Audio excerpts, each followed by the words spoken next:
How Japan misjudged America in World War II. Black screen. Low, distant rumble of aircraft engines. They believed America was soft.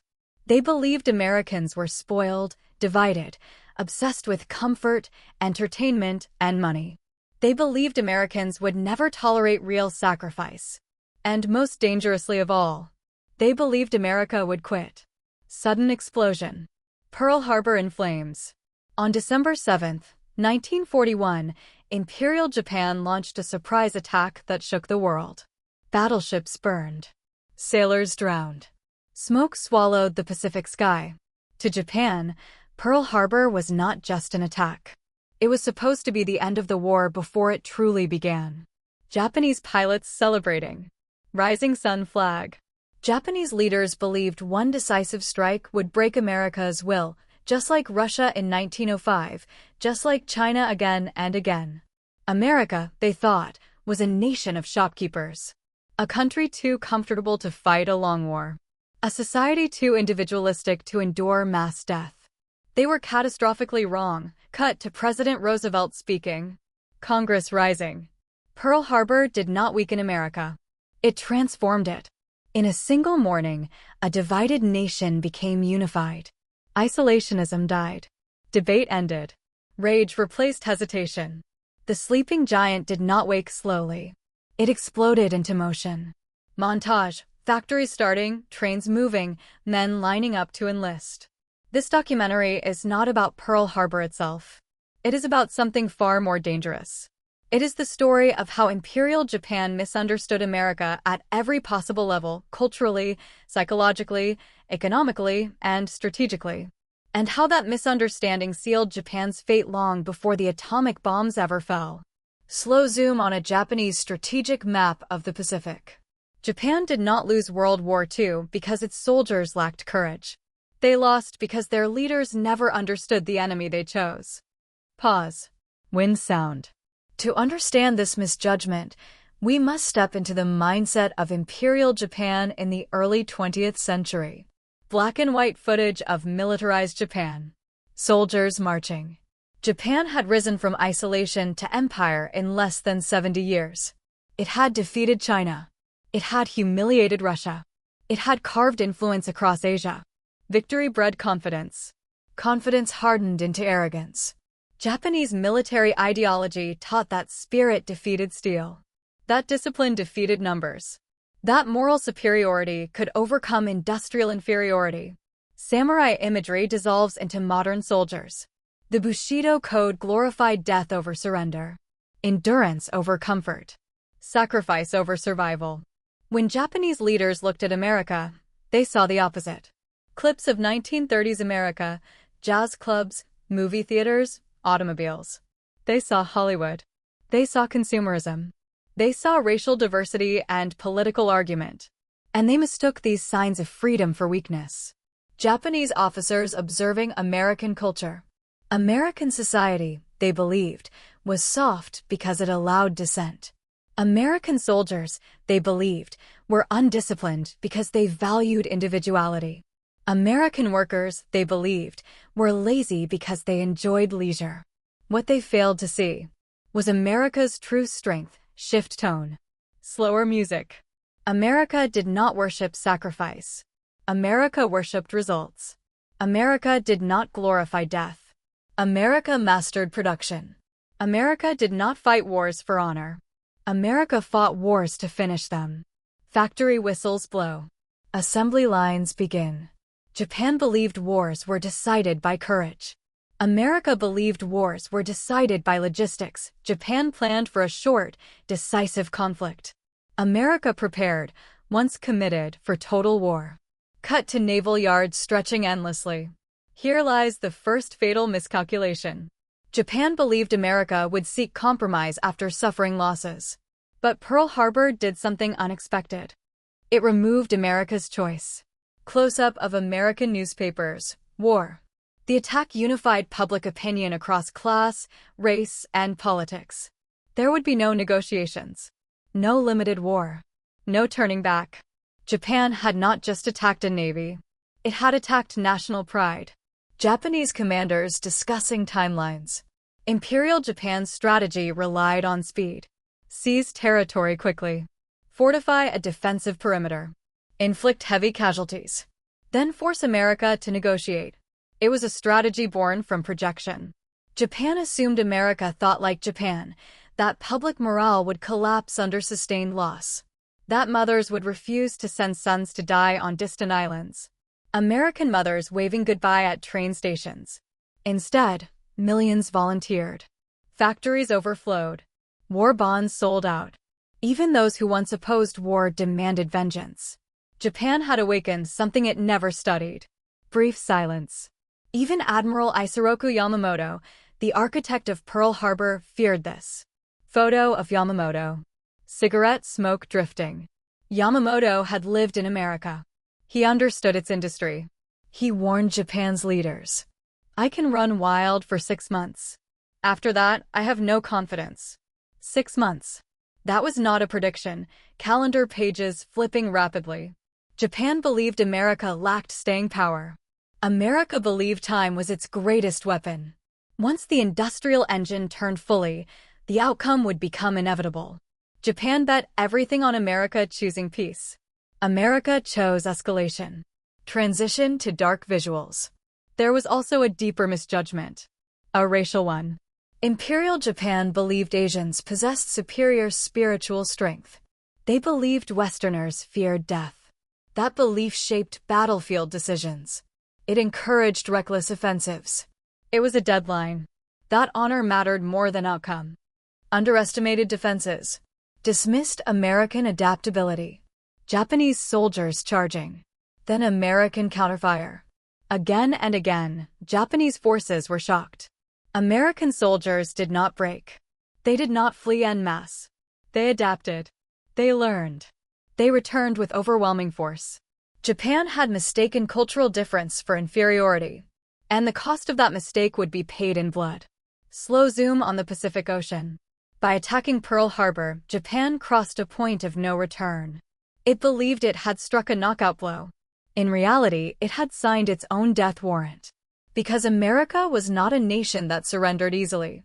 And once committed, America never fought halfway. Thunderous music swell.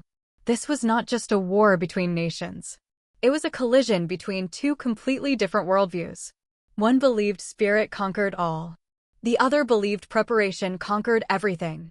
Only one of those beliefs could survive a global industrial war. Fade to black. And as the Pacific erupted into flames, Japan would soon discover the terrifying truth. They had not underestimated America's weapons. They had underestimated America itself. Black and white footage of 1930s Japan. Soldiers marching through Tokyo streets. To understand how Japan misjudged America so completely, we must first understand the world Japan believed it lived in. By the late 1930s, Imperial Japan saw itself not as an aggressor, but as a rising destiny. In less than a century, Japan had transformed from an isolated island nation into a modern imperial power. It had crushed China repeatedly, stunned the world by defeating Russia in 1905, and expanded its influence across East Asia. Each victory reinforced the belief that Japan possessed something the West did not: spiritual superiority, discipline, and unbreakable national unity. Slow pan over imperial propaganda posters. This belief shaped everything. Japanese military doctrine emphasized morale over machinery, obedience over innovation, and sacrifice over survival. Soldiers were taught that death in battle was honorable, surrender unthinkable. Victory, they believed, came from willpower, not numbers. It was a philosophy rooted in samurai tradition, adapted to modern warfare, and elevated to near-religious status within the Imperial Army and Navy. Cut to Emperor Hirohito's portrait. At the center of this worldview stood the emperor, considered divine. Loyalty to him was absolute. Questioning authority was weakness. Compromise was shame. In such an environment, critical reassessment became almost impossible. When success followed aggression, caution disappeared. Transition to maps of Asia turning red. By 1940, Japan was deeply entangled in China, fighting a brutal and draining war. The conflict consumed men, resources, and fuel at an alarming rate. Japan had no significant domestic oil supply. Nearly all of its fuel came from imports, and the largest supplier was the United States. As Japan pushed further into Southeast Asia, America watched with growing alarm. U.S. officials meeting. Newspaper headlines about embargoes. In response to Japanese expansion, the United States imposed economic sanctions. Then came the decisive blow. In July 1941, America froze Japanese assets and cut off oil exports. Overnight, Japan lost nearly 80% of its fuel supply. Without oil, Japan's navy, the pride of the empire, would be immobilized within 2 years. Planes would be grounded. Ships would rust. The empire would suffocate without a single battle being fought. Japanese cabinet meeting reenactment. Japan's leaders now faced a choice that would define history. Withdraw from conquered territories and accept humiliation, or strike south to seize oil fields in Southeast Asia. But striking south meant confronting one unavoidable enemy, the United States. Map showing Japan, Southeast Asia, and the U.S. War with America was not inevitable. But within Japan's militarized mindset, retreat was unthinkable. Compromise was weakness. To preserve honor, Japan chose escalation. Yet, this decision was made not with a clear understanding of America, but with assumptions rooted in prejudice and projection. Cut to 1930s American city life: cars, cinemas, baseball games. Japanese military planners viewed America through a distorted lens. They saw jazz clubs, movie theaters, consumer goods, racial diversity, labor strikes, and political debates. To them, these were signs of decay. A society that tolerated dissent, they believed, could not sustain prolonged hardship. A population accustomed to comfort would collapse under sacrifice. Japanese officers observing American culture footage. They assumed American soldiers would fight poorly because they lacked spiritual discipline. They assumed American civilians would demand peace once casualty lists grew long. They assumed American industry, though large, lacked the unity and focus required for sustained war. Above all, they assumed America would not have the stomach for a distant, brutal conflict across the Pacific. Slow zoom on Japanese strategic planning documents. These assumptions were fatal. Japanese strategy relied on a short war. The plan was simple in concept but reckless in execution. Japan would strike first, cripple the U.S. Pacific Fleet, seize territory rapidly, and build a defensive perimeter stretching across the Pacific. Then, by inflicting heavy casualties, Japan would force America to negotiate a settlement that preserved Japan's empire. Animated map showing Japan's defensive perimeter. This plan required America to behave in a very specific way. It required America to value comfort over pride, lives over victory, and compromise over resolve. In other words, it required America to think like Japan thought America thought. Pause. Music shifts. What Japan failed to understand was that America's strength did not lie in discipline or spiritual unity. It lay in flexibility. America was chaotic, but adaptable. Divided, but capable of unity when attacked. Slow to anger, but unstoppable once provoked. Factories idle, then roaring to life. Before Pearl Harbor, America was not mobilized. Its military was small. Its public opinion was divided. Japan mistook this restraint for weakness. In reality, it was simply a nation not yet at war. Japan's leaders never studied what happened after America committed fully. Historical footage of World War I factories. They ignored the lesson of World War I, when American industry had overwhelmed European battlefields in less than 2 years. They dismissed America's ability to convert civilian production into military output on a massive scale. They underestimated a society where innovation thrived under pressure and efficiency was rewarded. Perhaps most dangerously, Japan underestimated time. Japan planned for months. America planned for years. Japan sought decisive battles. America sought sustainable dominance. Japan believed courage could close the gap. America believed numbers would bury it. Close-up on ticking clock. Within Japan's high command, dissenting voices existed. Admiral Isoroku Yamamoto, commander of the combined fleet, was one of them. He had studied in America. He had lived among Americans. He understood their industrial capacity and their psychological response to attack. He warned repeatedly that war with America would be long and disastrous. Photo of Yamamoto fades in. But Yamamoto was overruled by a system that rewarded optimism and punished doubt. The military hierarchy did not want truth. It wanted confirmation. Leaders told themselves what they wanted to hear, that America would negotiate, that America would tire, that America would retreat. Japanese leaders bowing, documents signed. Thus, Japan entered the most consequential war in its history, guided not by intelligence, but by illusion. Strategic planning was built on cultural arrogance. Intelligence assessments were shaped by racial stereotypes. Enemy analysis was replaced by wishful thinking. Dark clouds gathering over the Pacific. By late 1941, Japan was committed. Fleets were fueled. Pilots were trained. Orders were sealed.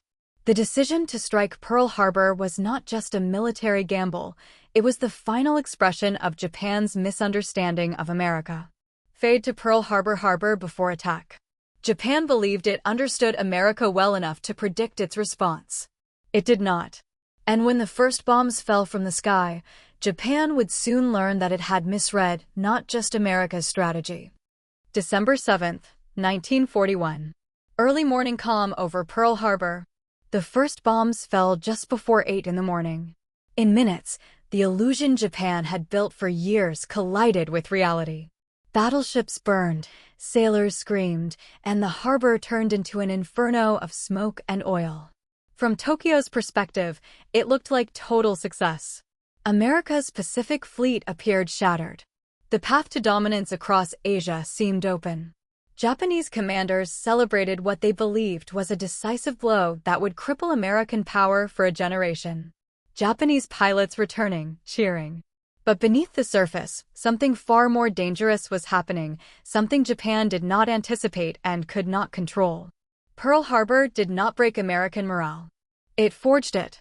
Shock turned into anger. Grief turned into resolve. What Japan interpreted as fear was, in reality, transformation.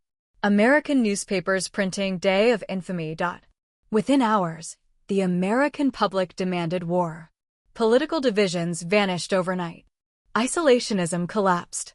Congress declared war almost unanimously. Japan had not forced America into negotiation. It had forced America into unity. Factories standing idle, then suddenly roaring to life.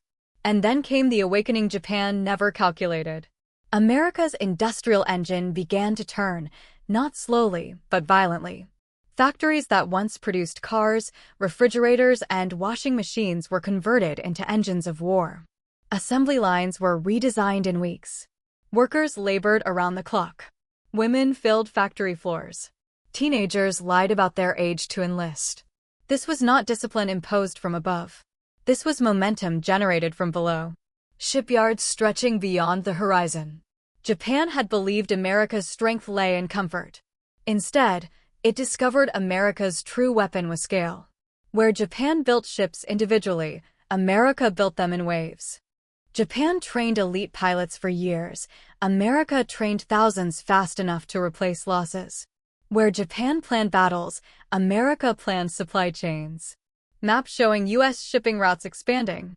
The misjudgment became brutally clear in 1942. At the Battle of Midway, Japan committed everything to destroy what remained of the U.S. Navy. For of Japan's finest aircraft carriers, veterans of Pearl Harbor, were sunk in a single day. Along with them died Japan's most experienced pilots, men who could not be replaced. Burning carriers. Aircraft plunging into the sea. Japan believed Midway would end American resistance. Instead, it ended Japan's offensive capability. The balance of power shifted permanently, and Japan did not fully realize it at the time. America absorbed the blow and kept coming. Japan absorbed the loss and began bleeding. American carriers under construction. What followed was a war Japan had never prepared for. Not a war of decisive victories, but a war of exhaustion. America advanced slowly across the Pacific, island by island, not rushing toward Japan, but deliberately dismantling its ability to fight. U.S. Marines landing on islands. Each landing was brutal. Each island became a graveyard. But for every American loss, replacements arrived. New ships, new planes, new soldiers. Japan could not match this pace. Its industry lacked raw materials. Its training pipelines collapsed. Its fuel reserves vanished. Japanese soldiers rationing food. Japan's leaders had believed America would recoil at casualties. Instead, casualties hardened American resolve. The war became personal. Pearl Harbor was not forgotten. It was remembered every time a transport ship crossed the Pacific, every time a factory whistle blew, every time a flag was raised on a captured island. Close up on American soldiers' faces. On the battlefield, Japanese assumptions shattered one by one. American soldiers adapted quickly to jungle warfare. They learned Japanese tactics. They countered banzai charges. They coordinated artillery, air power, and naval fire with terrifying efficiency. Japan's belief in spiritual superiority met America's belief in overwhelming force. Artillery barrages lighting up the night. Japan had expected Americans to fight like Europeans, rigid, predictable, and slow. Instead, they encountered a military that evolved constantly. New tactics, new weapons, new doctrines. Mistakes were analyzed, not hidden. Lessons were shared, not buried under pride. U.S. command meetings, maps covered in notes. Meanwhile, Japan's strategic position deteriorated rapidly. American submarines strangled Japanese supply lines. Oil tankers were sunk faster than they could be replaced. Entire garrisons were left to starve, isolated on islands that no longer mattered strategically but could not be abandoned for reasons of honor. Japanese soldiers watching empty seas. The human cost was catastrophic. Japanese soldiers were ordered to fight to the death, even when victory was impossible. Surrender remained taboo. Entire units disappeared. America did not fully understand this mindset at first. But as the war dragged on, it became clear that Japan would not break easily, yet it was breaking nonetheless. Silent battlefield after combat. The misjudgment extended beyond the battlefield into psychology. Japan believed American bombing would weaken civilian morale. Instead, it strengthened it. Every attack reinforced the belief that the war must end decisively, not through compromise. By 1944, the truth was undeniable. Japan was losing a war it could no longer sustain. Its cities were vulnerable. Its navy was crippled. Its air force was running out of trained pilots. Fuel shortages grounded planes. Ships rarely left harbor. Yet Japan's leadership clung to the same assumptions that had started the war. They still believed America would hesitate to invade. They still believed casualties would force negotiation. They still believed endurance could overcome reality. Storm clouds over the Pacific. What they did not understand was that America had already decided how this war would end. Not with balance. Not with compromise. But with finality. Slow zoom on the Pacific moving toward Japan. The illusion Japan had carried into Pearl Harbor was gone. In its place stood an unstoppable industrial war machine, fueled by anger, logistics, and time. Japan had not simply underestimated America's weapons. It had underestimated America's capacity to adapt, endure, and escalate.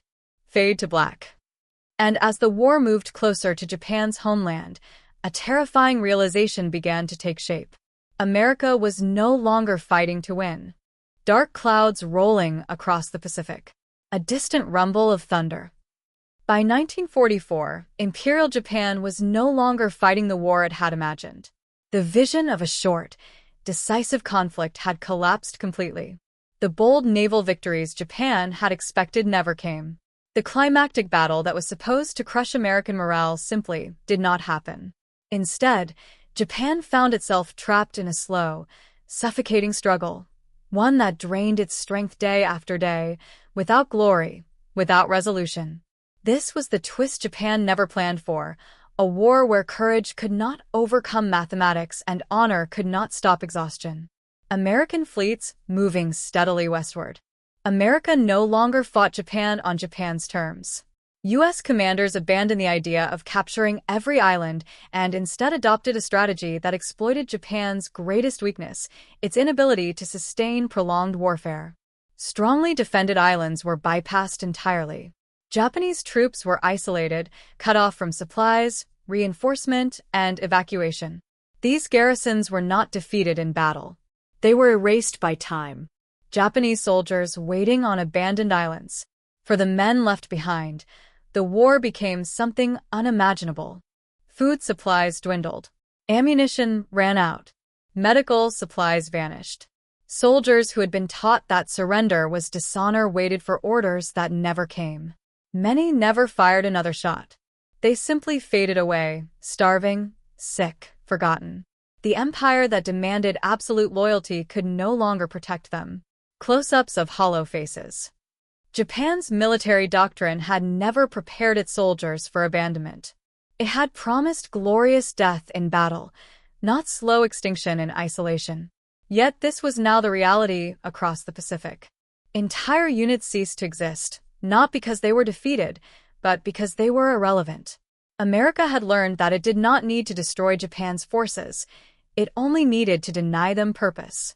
At sea, the situation deteriorated even faster. Japan had catastrophically underestimated American submarine warfare. Before the war, Japanese planners believed submarines were auxiliary weapons, useful, but not decisive. America turned them into executioners. One by one, Japan's merchant ships were sunk. Oil tankers exploded. Supply convoys vanished. Japan's maritime lifelines were severed with ruthless efficiency. Map of Japan's shipping routes disappearing. Without fuel, Japan's navy became a shadow of itself. Ships remained docked, unable to sail. Training exercises were canceled. Aircraft carriers became floating monuments to past ambition. Pilots trained without fuel, rehearsing takeoffs but rarely landings. Many were sent into combat with barely 10 hours of flight experience. Boys expected to fight a modern air war against the most advanced aviation force on Earth. Young pilots strapping on helmets. This desperation gave birth to one of the most haunting symbols of the Pacific War, the kamikaze. Japan believed that suicide attacks would shock America psychologically, forcing hesitation and fear. Pilots were told they were human weapons, the final expression of loyalty and honor. Families were given white boxes for ashes that would never exist. Planes diving toward ships. The kamikaze attacks caused damage. They killed sailors. They terrified crews. But they did not change the outcome. American ships were repaired. New ships replaced damaged ones. Japan lost pilots it could never replace. What Japan offered was sacrifice. What America offered was continuity. The imbalance only widened. American crews repairing ships at sea. The contrast between the two nations had never been clearer. Japan fought with spirit. America fought with systems. Japan glorified death. America optimized survival. Japan demanded obedience. America rewarded adaptation. These differences mattered little in short wars. In long wars, they were decisive. As American forces moved closer to Japan, the fighting grew darker, more brutal, and more desperate. Saipan shattered Japan's defensive line and placed American bombers within reach of the home islands. Iwo Jima became a hell of volcanic rock and underground tunnels, where Japanese soldiers fought from beneath the earth itself. Okinawa turned into a nightmare of mud, blood, and civilians caught between annihilation and indoctrination. Underground tunnel systems. Japanese soldiers did not fight to win. They fought to delay. Every night attack, every ambush, every suicide charge was designed to increase American casualties. The belief remained unchanged. If America suffered enough, it would stop. But America did not stop. It recorded the losses. It replaced them. And it continued forward. American medics carrying wounded. Civilians suffered horribly. Japanese propaganda had convinced many that capture meant torture and death. Families jumped from cliffs. Parents killed children. Entire communities vanished. These tragedies were not accidents of war. They were consequences of a mindset that valued honor above life itself. Silent ruins.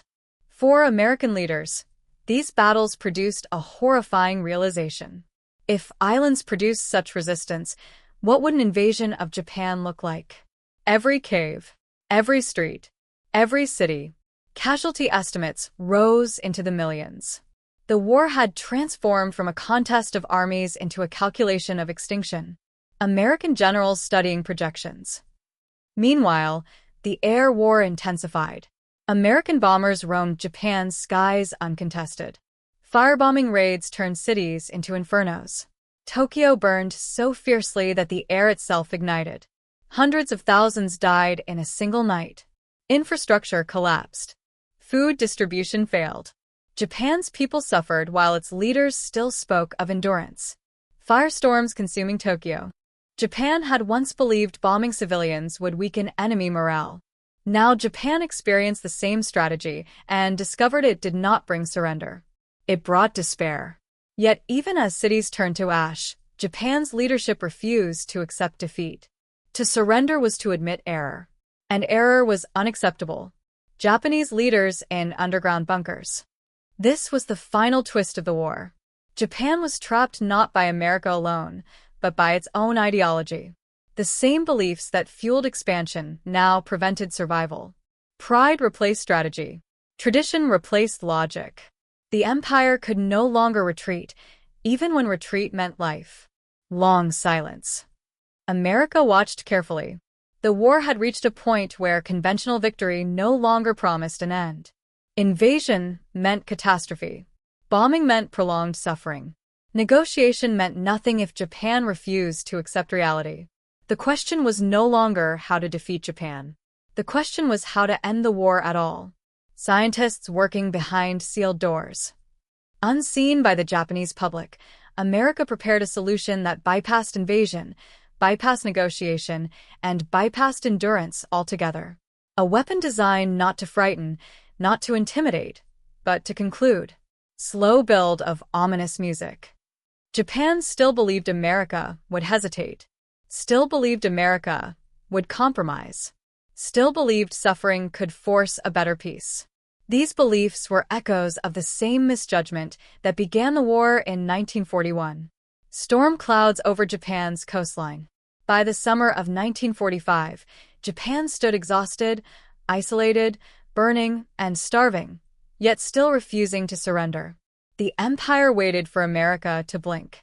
America did not blink. Fade to black. What came next would end the war in seconds, and forever change the meaning of victory. By the summer of 1945, Imperial Japan stood at the brink of total destruction.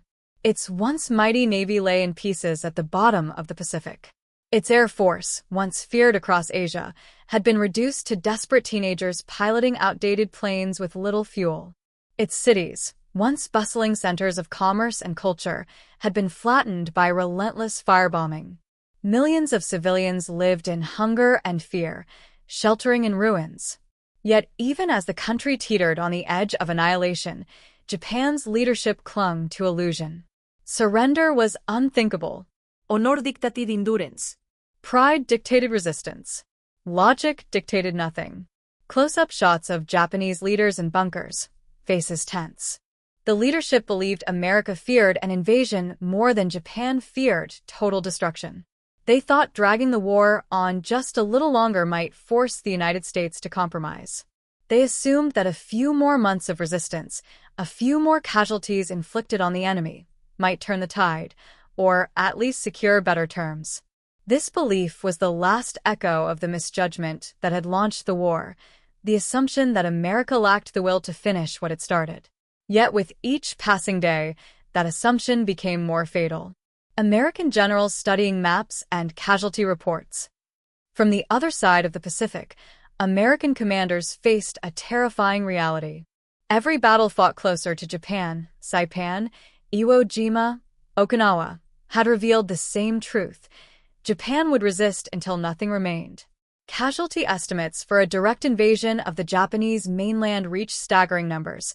Hundreds of thousands of American soldiers dead, millions wounded, and catastrophic civilian losses within Japan. It was no longer a question of victory. It was a question of how to end the war at all, without losing an entire generation. Maps labeled Operation America weighed its options carefully. Continue conventional bombing and starvation, prolonging suffering for months or even years, risking more lives and resources. Launch a full-scale invasion, accepting incomprehensible losses on both sides. Or use a weapon of such overwhelming power that resistance would become meaningless. This was not a choice made lightly. It was a calculation of absolute necessity, born from the refusal of one nation to yield and the imperative of another to conclude the war decisively. Scientists working in secret facilities, notes and diagrams flashing on screen. Meanwhile, Japan continued to misread reality. Leaders mistook American calculation for hesitation, patience for fear.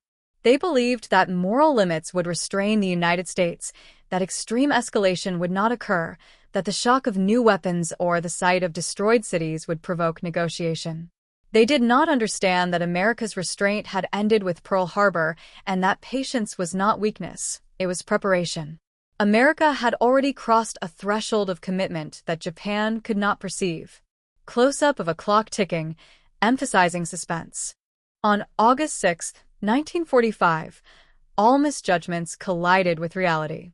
A single American bomber, carrying a weapon unlike any seen before, unleashed devastation over Hiroshima. The city disappeared in a blinding flash. Tens of thousands died instantly. Firestorms consumed the rest.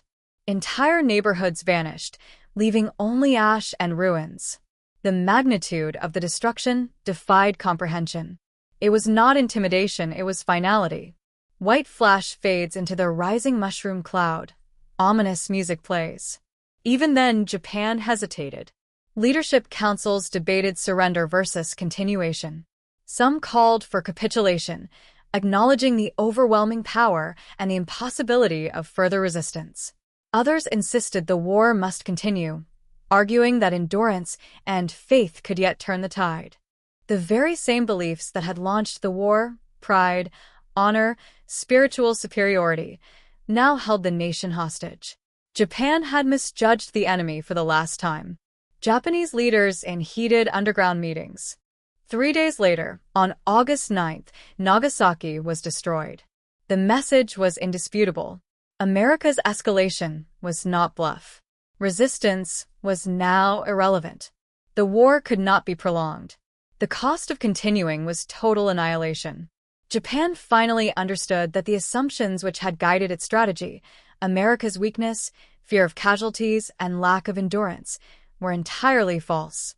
America did not retreat. America escalated. America decided, with cold precision, that the war would end, one way or another. Mushroom cloud rising over Nagasaki, panoramic view of destruction. Emperor Hirohito eventually addressed the nation. His tone was calm, measured, devoid of anger or overt apology. He spoke of endurance, of the need to preserve the nation, and of the devastation brought upon the people. He did not say surrender outright, yet the message was clear. The empire that had once believed itself spiritually invincible had fallen, not because its people lacked courage, but because its leadership had misread the character, capability, and resolve of the United States. Japanese civilians listening in silence, some weeping, some praying. The soldiers, who had fought to the last man, faced bewildering orders to lay down their weapons. Many could not reconcile years of indoctrination with the new reality. Some wept openly. Others felt numb relief. Yet all had paid the ultimate price for decisions made by leaders who assumed they understood their opponent. Civilians bore an equally unbearable burden, living through famine, firebombing, and total destruction, shaped by leadership's fatal misjudgments. The aftermath demonstrated the ultimate truth. Japan had not fallen due to lack of courage or resilience. It had fallen because it fundamentally misunderstood America. Japan believed comfort weakened Americans. In truth, comfort enabled them to mobilize an entire society, harnessing industry, technology, and manpower in a way Japan had never imagined. Japan had assumed that honor, spirit, and sacrifice alone could match American industrial scale and strategic patience. They could not. Every assumption Japan made about its enemy had been proven false. America was not weak, soft, or fearful. America endured. America adapted. America replaced losses faster than Japan could inflict them. America's industrial capacity, combined with its psychological resilience, proved unstoppable. Japan's strategy, built on misjudgment and projection, collapsed under the weight of reality. History often highlights battles, weapons, or dates, but beneath all of these lies a more dangerous factor: assumptions. Misjudging your enemy can destroy an empire faster than bombs or bullets. Japan assumed it understood America, but it had only understood its own imagination of America. That imagination, as grand as it was, proved to be lethal in its errors.